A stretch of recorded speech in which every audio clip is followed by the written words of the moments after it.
The grass will surely grow. A story by Skip-Picket Fourth Half Thicket.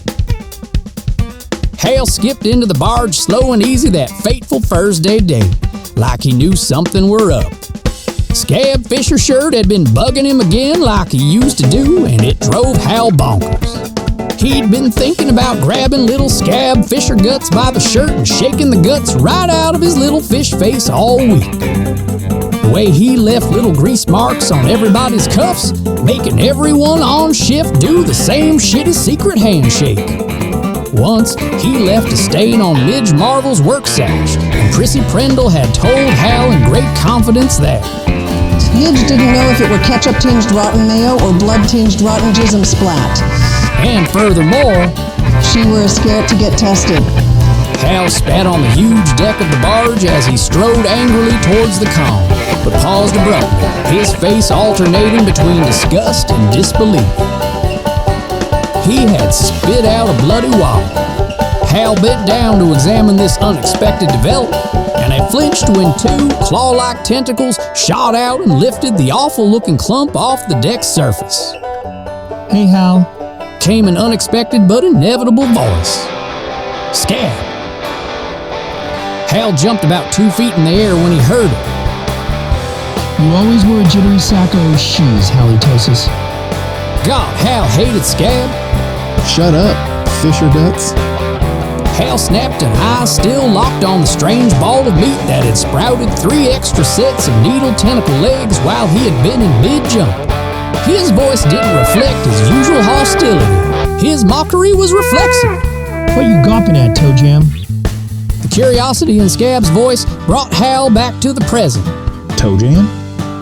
Hal sounded curious but pissed, which put Scab more at ease. "Sure. Scab replied gormlessly.